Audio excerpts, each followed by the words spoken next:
Hey guys, thank you for tuning in to Convos with Kinu. If you haven't already, stop what you're doing, pause the video, and go subscribe to my YouTube channel, Convos with Kinu, with the K, so you can be updated on the latest content. So, with that being said, today, I'd like to introduce my next guest, someone who has devoted his entire life to the Assyrian cause, someone who has worked diligently without ego nor pride, and someone who is currently the president of the Assyrian American National Federation. Ashor Chamoun, thank you for joining me on K.W.K podcast. How's it going, brother? Good. Thank you. Appreciate you guys. Merry Christmas and Happy New Year's. Thank you. So how was your flight? Just don't tell me you flew Spirit. I did not. Southwest, they fly into O'Hare, thank God, no more Midway. Well, they still fly into Midway, but come straight to O'Hare and get 2 free luggage, and I get to come see my fiance. Congratulations, by the way. Thank you. I appreciate that. There's no delays or anything? Because usually, no? No delays. So Ashour, were you born in Chicago or Arizona? I was born in Detroit. Michigan, 1981. Oh. And then I lived in Detroit till about 2005. And then I moved from Detroit to Arizona in 2005. You moved from Detroit to Arizona in 2005. Yeah, never lived in Chicago. How old were you when you moved? I was about 25 years old. So how was the Assyrian community back then? Was it thriving? Was it kind of dry? What would you say? No, it was on the up. It was beginning to thrive because there were so many young and new Assyrians moving from everywhere, from Chicago, from California, from Detroit. They're all moving to Arizona. So it began thriving. Then what happened was there was a situation that happened within the Assyrian Church of the East between the late Holiness Morduncha and, there was a bishop that was involved where things started splitting. I think everyone felt the resonance of that situation wherever it was, but that also played a part where it kind of crippled the momentum of the movement there in Arizona at that moment in time. So you're saying you were involved with the church? So. I can't really say for sure that it was a political organization. The thing is, sometimes Assyrians have a habit, people just in general have a habit of more or less putting things together. And then if there's certain friendships and relationships, and I hold a status, right? If there's something that you may do, me and you are friends, or we work in the same circles, it's automatically like, oh, well, the Federation is with Shadow, and this is what Shadow did. And we have that habit that happens sometimes. It could be friendships, because, from my understanding is that bishop, but prior to him being a bishop, lived here in Chicago. He had a lot of friends here in Chicago, has a lot of family. So there were friendships there as well. So, sometimes people side with their friends or their family, and it happens. And sometimes if I side with you, I hold a political position.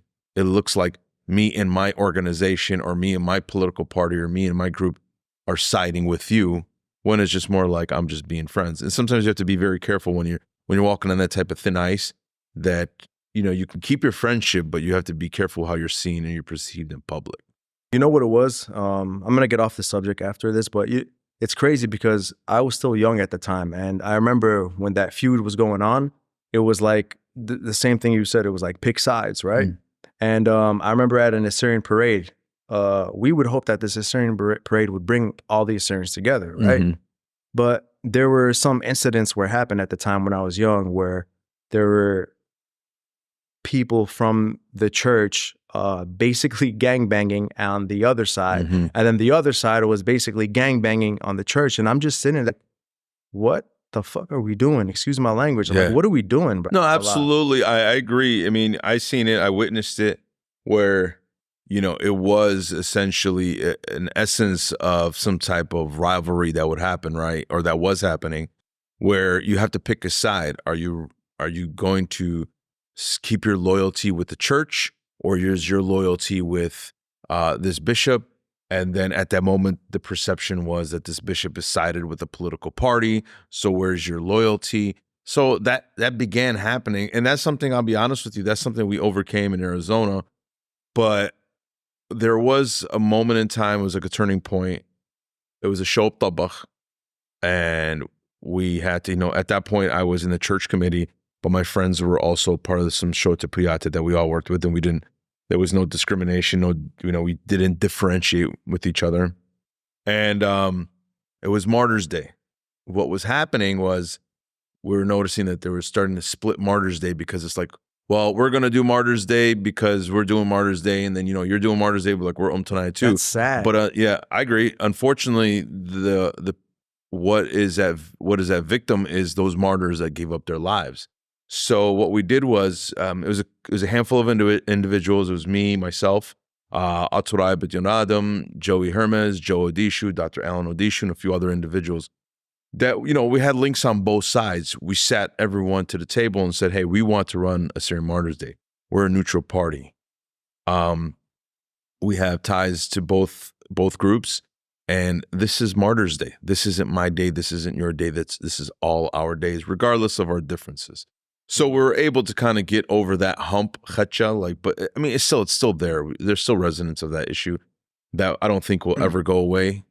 But what we can do is, year by year, age group by age group, and decade by decade, we dilute that problem. It starts to fizzle away. Yeah, definitely. No, I agree with you, man. It's like, it's a day where we should remember the martyrs that have given their lives to our people, since the 1900s and even before. We've been persecuted since the 1500s, you know what I'm saying? And we've had a lot of martyrs, and it's baffles my mind, man. It's mind-boggling that we can't come together on one day at the time to remember the martyrs that have brutally been killed by, extremists. Absolutely. So I'm getting angry just talking about it. So I'm going to go on to the next question. So who pushed you to be involved? So I have a father who has influenced me inside my house. Always speak Assyrian, learn Assyrian. You can never stop learning Assyrian. Learn Tashituch, your history, and educate people. Who was your influence? My parents, my father more so. So it was, it's kind of split. Both my parents were Tanaya. Okay. They're both very nationalistic. My father more so on the nationalistic side. My mother was closer to the church side. But again, it didn't lessen anything from her being a nationalist. But growing up, my father was my biggest influence. I'll never forget growing up. I'd see my dad, just put up his arm, Assyrian power. Yeah. And, that really kind of left an imprint to me, like, what power we had, who we were, the richness of our culture, the diversity we had, which was great, all the traditions that we held. And those things were very important. Granted, my father being, one of the originals of the creation of the Assyrian American Social Club of Michigan. He was a member of the Assyrian Universal Alliance from Lebanon. So he had that nationalism. My dad was imprisoned in Iraq. As they were there, they were helping Assyrians flee. They were forging, visas and whatnot to get Assyrians to, get them out of Iraq at that moment in time when the Ba'ath regime started. This is pre-Saddam. It was starting to build the Ba'ath regime. Once it began. So, both of them, they played a big factor. But my father was the one who left the biggest impression on me to be and get involved. Even in my speech when I became vice president of the Federation, my speech was to my father, was thanking my dad. He was sitting in the back at that moment in time. So when I became vice president, he was still alive. I thanked him, in Assyrian. We had this thing, we said, Makupen Rishi, as it's a sign of respect. I'm bowing my head. So, and then when I took on presidency, my father he wasn't there. And again, I said the same thing.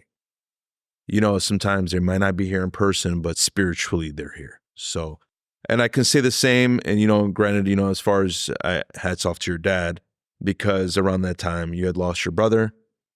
Your dad reached out, and my dad had passed away as well. Your father reached out to me, and I reached out to your father, and we both kind of, we just kind of said, I'm sorry for your loss.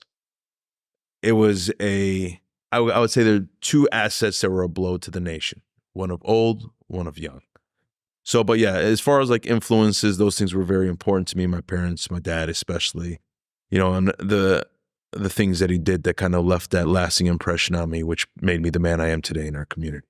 God rest his soul, but your dad did an amazing job, bro. Thank you, man. Really. really. Yeah, it's not easy losing somebody, you know, No. especially someone that close to the home. I feel you on that. Yeah. Going on to when you moved to Arizona. Yeah. What are some of the things that you did in order to integrate with the Assyrian community and bring them together? What I started to do, I mean, it's the same thing I began in Michigan. You know, I started off with the Assyrian American Social Club, and then we began creating basketball leagues and so on and so forth and tournaments. And sports is always a great avenue to bring Assyrians together because, you know, you can always find that commonality, right? And there was that, it was still the same rivalry you've seen in the NBA was the rivalry we had with each other, but obviously we all loved each other because we're Assyrian. Detroit, Chicago would go back and forth competition. So when I moved to Arizona, it was still the same mindset. Like, let me get involved. I was involved with the church. Then I started creating these leagues that were separate because, you know, my church is my church, which is great, but not every Assyrian belongs to my church. You know what I'm saying? I'm a big believer of that. The reason I say that is because you have Assyrians from the Old Calendar Church, you have Assyrians that are from the Chaldean Catholic Church, you have Assyrians that are from the Syriac Church. You have a lot of Assyrians that just go to like a non-denominational church, Presbyterian Assyrians, or some ones that just don't believe, but they're still an Assyrian. Yeah. So to stay independent, I think it's always important. So I created a basketball league. And I don't want to say just me. It was a group of us. It was a group effort. Granted, I spearheaded it because I just came from Detroit. I had my knowledge of sports with convention. A lot of guys knew me there. A lot of guys knew me just locally in Detroit. So we started the basketball league. Then we started basketball tournaments and soccer tournaments. Then we started a co-ed volleyball league. Oh. And same thing with that. And then there was already an established softball team. And then from there, we began creating organizations and certain events that were very, very important to the community as far as, like, you know, as we began. And, you know, you gravitate to certain individuals that had the same mindset as you, like I mentioned before. You know, the Altarai Bet Yonadam, the Joey Hermes, the Joe Adishus, Dr. Alan Odishu. These guys were already there before me, and they also had the same type of mindset. So it was easy to gravitate. Not to, you know, take away from any other Assyrians. Maybe I forgot them. I'm sorry. But there were plenty of other Assyrians there, but those are the ones that we kind of always gravitated towards each other for when we got to get something done for the community. Nice, nice. So when did you start getting involved in AANF? I guess I started getting involved when I was in ANF. I would probably say I was a part of the affiliate when I was about 18, 19, which is the Assyrian American Social Club of Michigan. Okay. So they're tied to the Federation. The way the Federation is structured is that the Federation itself is a national organization. It's kind of set up the same way as American government. You have the federal level, and then you have the state level. So the Federation is at the federal level, and then the affiliates are all at the state level. They do all the state work. So that affiliate was tied to the Federation. I remember there was my first event within the convention. Want to say it was maybe 2000, 2001. It was downtown Detroit. That was the convention. There was, you know, I was hosting a DJ party. It's funny that my fiance remembers the DJ party, and it was a party that was for Assyrians that were 15 or older. For the most part, we didn't want them, you know, we didn't want them leaving the convention, doing things outside the convention. So how could we do this? So we brought some Assyrian DJs in house. Nice. So let them play. They were from different cities. I think there was one from Detroit, one from California, one from Chicago. So we started doing that, and, you know, to bring Assyrians closer together there. Then from there, what happened was I started doing sports. Basketball was my way in, basketball tournaments. And then I ran the basketball tournament in Boston. And then from there, I just kept running the basketball. They got used to it, like, hey, this guy can do it. He has all the connections. So I just kept building from there. So then you became president. And what is AANF currently doing right now to better our community for the next generation to come? The Federation right now is doing a lot of, like, we're focusing a lot internally on our organizations and affiliates. They're just kind of, you know, unfortunately over time, they've gone a little stagnant, right? They've gone a little dormant.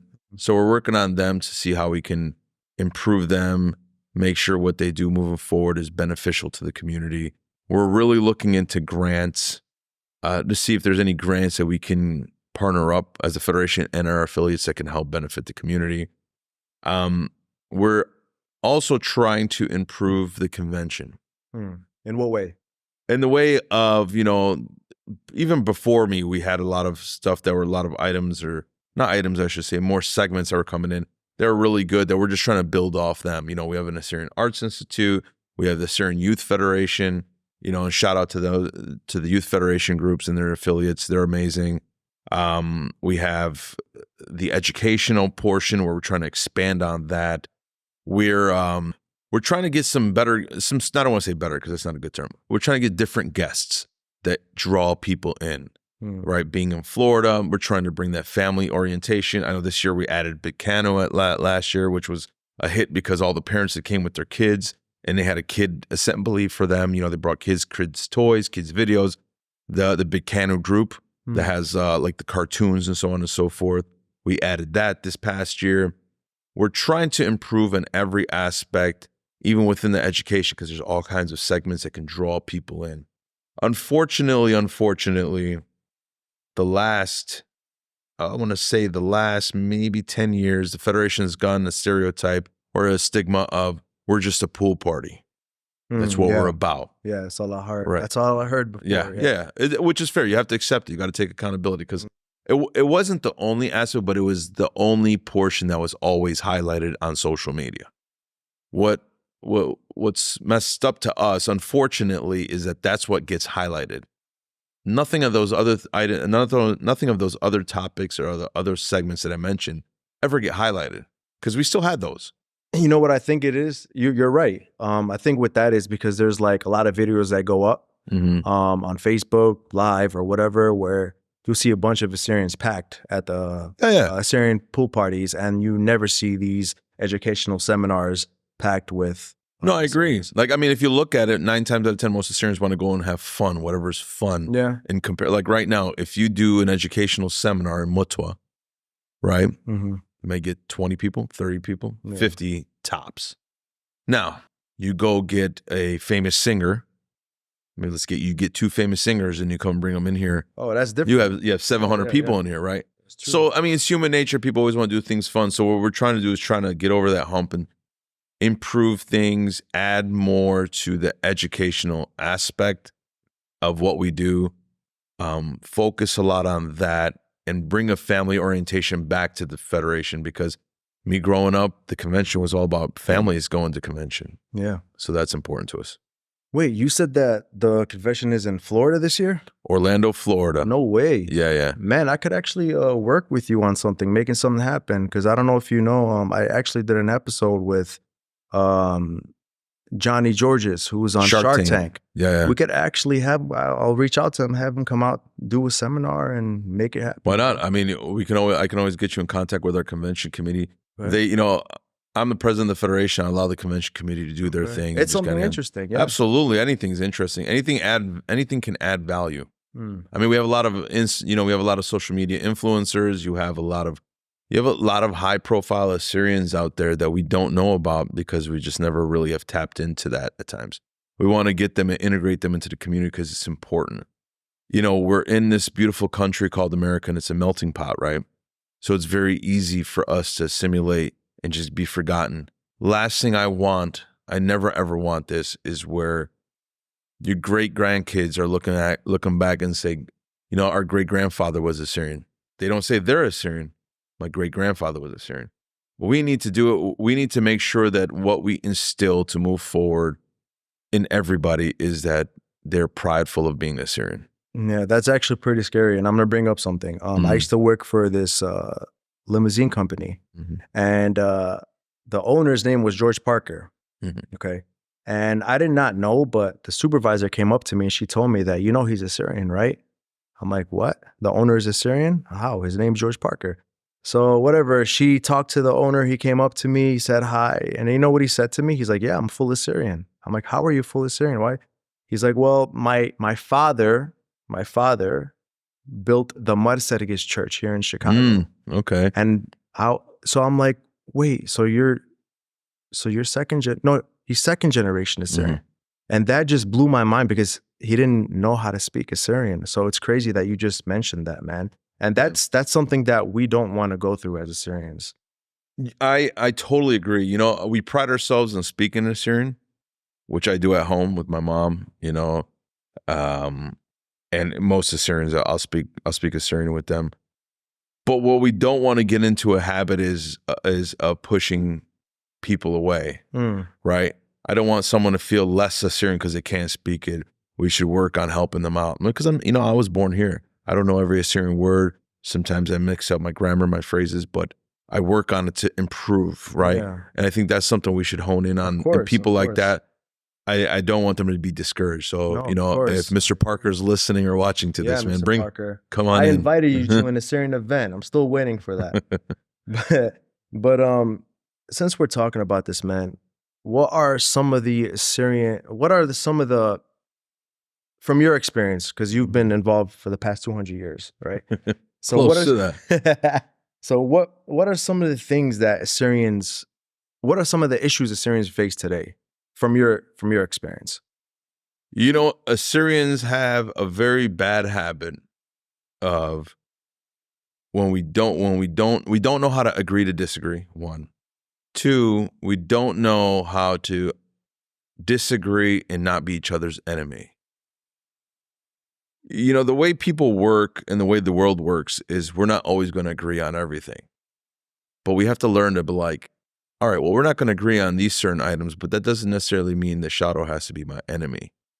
And that's a problem we have. It's a lot of pride. It's a lot of ego that's involved. And humbling ourselves with that pride and ego is very key for the progression of our nation. I see it in a lot of our youngsters today that I see that are getting involved. They don't have that ego, that pride. You know, the older generation comes from a different era, a different time. Mentality. And they've witnessed and they've endured a lot. So we have to respect that. We can't fault them for the way they think. It may not be the way we think today, but it's just what they went through. You know, we have to, hats off to them, the things that they've done, they've seen, you know, escaping, you know, persecution and so on and so forth. But, you know, a lot of them have been so jaded with things that have happened in the Middle East that make it difficult for progress at times. Now, that's some, you know, the stubbornness that they have. It's an older generation, and I respect them to the utmost respect. I get it and I understand. The younger generation has a problem of not having enough patience. So for me, it took me almost 20 years to be president of the Assyrian American National Federation. You're patient. The thing, yeah, you know, if you don't have that patience, don't get me, there's been times where I was like, man, you know, forget this. What am I wasting my time for? One thing my father told me before I got involved in the affiliate that he was one of the founders of, he said, there's going to be a bunch of things that happen. He goes, I'll always have your back. He goes, I'll always be there for you. I'll support you. I don't want to be the reason that you veer away from doing this. He goes, you're going to go in. You're going to get tired at times. You're going to be disappointed. You're going to be discouraged.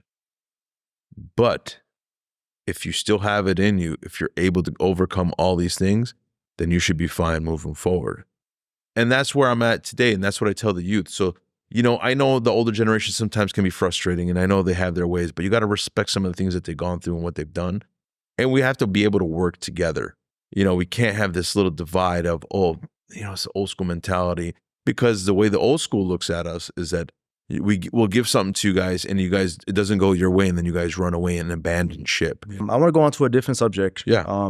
American politics. So as you know, American politics have basically divided the Assyrian community here between conservatives and liberals. I agree. And you see it all over social media where we're attacking one another viciously. So if you're a Trump supporter, you're a racist. You're this, you're that, you know. If you're a Biden supporter, you're stupid, you're slow. Like it got to a point where we're just disrespecting each other at this point. What is your message to these Assyrians that are getting involved into politics? Would you say that we should stick to Assyrian interests first? Absolutely. Don't allow American politics to dictate who you work with on an Assyrian level, or don't allow it to dictate who your friendships are and who they align with. You know what? Some people feel that the conservative ideology is the best thing because of whatever reasons they have. And some people feel that the Democrat or the liberal ideology is the way to go. It's perfectly fine. We live in this country of freedom, right? I can put it to you like this. I have individuals and members that I hold dear to my heart, that I see as brothers and sisters and very good friends that are within the Federation that side with the conservative and side with the liberal political parties. I don't view them differently. I don't work with them differently. And I'll never do that, because for me, my mentality is that the Assyrian agenda goes and supersedes above everything. With the Israeli-Palestinian conflict going on, a lot of Assyrians picked sides. So one side was picking the Palestinians and another side was picking the Israeli. And I think that's been very detrimental on our cause, because especially when we go to Washington, D.C., if we're picking sides, let's say if I choose the Palestinian side, right? We're going to be looked at sideways at Washington, D.C. And I always say it like this, man. Like, I think Assyrians should only stick to the Assyrian cause. We should only focus on Assyrian interests, because at the end of the day, nobody cares for us but us. Nobody's going to be there for us but us. And that has proved it, since the Saddam's regime, since the, Baghdad church massacre, since ISIS. No community came out for us but us. We've reached out to all these other communities. Not one of them came out and supported, stand side by side when we walked and protest downtown. Yeah. So what is your message to these Assyrians? So I'm sympathetic. So I understand, right? I understand the situation, circumstances. I don't know all the details of what's going on as far as between Israel and Palestine. But I can definitely say this, like, you can sympathize understanding both sides when there's genocides involved, whether there's bombings and killings and there's innocent people. I don't think it's people killing people. It's the politics killing people in that region of the world. But for us as Assyrians, you can definitely, feel a certain way. And I understand you can gravitate to something. But my message to Assyrians is I want to see the same energy with Assyrian topics and issues. Because we've been having that same issue for what? I mean, I'm 42 years old. I could tell you for 42 years, we've been having the same struggles, same type of issues, genocides and whatnot before me. So I want to see the same energy when it's an Assyrian topic. It's an Assyrian situation. It's an Assyrian obstacle we're facing wherever it is across the world. Because we have Assyrians throughout the world, that we have plenty of needy, plenty of refugees, plenty of persecutions that are happening. There's persecutions happening today in our motherland of Bitnahran and what's today's called Iraq. So we have that. So have that same energy. We have Assyrians in Lebanon that have been refugees there for 25 years, can't get a citizenship, and they're struggling. There's barely anybody left in Syria now. We have I heard like 15,000 Assyrians left in Iran. We're all over the world, right? And we have a lot of our own issues. I'm not going to tell anyone not to feel a certain way or advocate for something. But I think we have a lot of our own. You should advocate for us, that we should come first, and then whatever you feel like doing, go for it. And that doesn't take away from, whatever circumstances, because it's not only Israel and Palestine. There's plenty of other issues and situations that are happening across the world, in Nigeria, in Asian areas, in Southern America. So it's like we're just picking and choosing what the media gives us. Again, it's bad. I'm not diluting or downplaying it, but there's plenty of other things. And I think, the Assyrian agenda should be at the focus. I agree. Another one, like DJ Khaled, another one. What do you say to, because it's very looked down upon when we have Assyrian women leading. But I always say this, man, Assyrian women are the strongest ones. They're the ones that are going to school, getting their education, and they're the ones on the front line. So a lot of criticism comes when it comes to, the older generations, when it comes to Assyrian women. Yeah. What would you say? Do you think that Assyrian women should take the lead and pick up the torch as well? It's okay for you? Of course. There's nothing wrong with that. They don't call it Mother Assyria for no reason. I like that. There's a reason for that, because the mother is the one that nurtures. The mother is the one that takes care of you. The mother is the one that is there to make sure that you don't fall and you keep bouncing back, right? Everyone has a role. A man has a role. A woman has a role. I think we don't see enough praise to the Assyrian women in our community, which now I'm starting to see it. But prior to our generation, I would say probably like about 15 to 20 years ago, we didn't see it as often. Now we're starting to see it. There's a lot of Assyrian women taking roles and taking place in a lot of high positions outside the community, like in work life.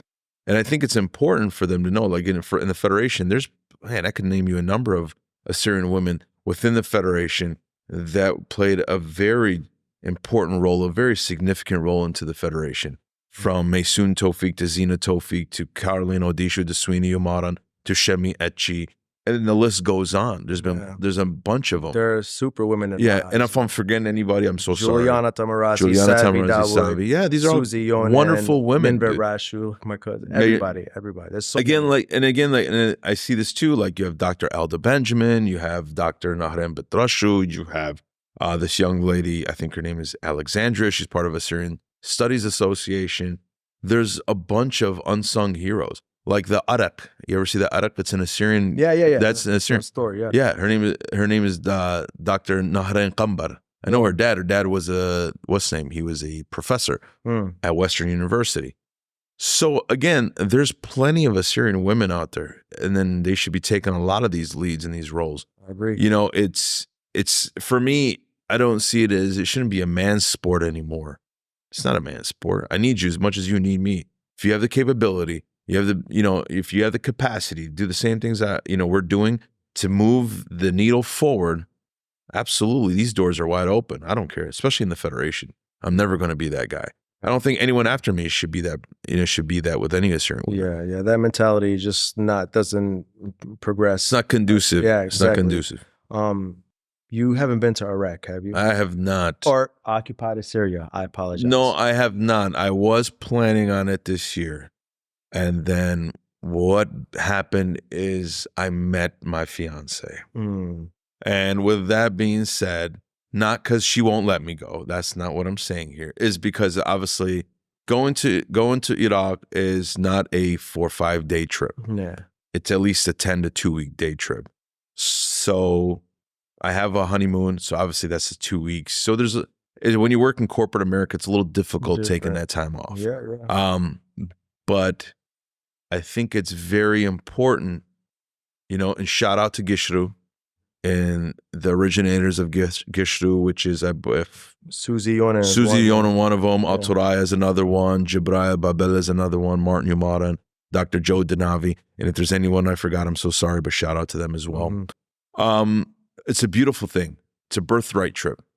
You're able to take people like us at the Federation. We've sponsored 2 students this year to go through Gishru back to Atra.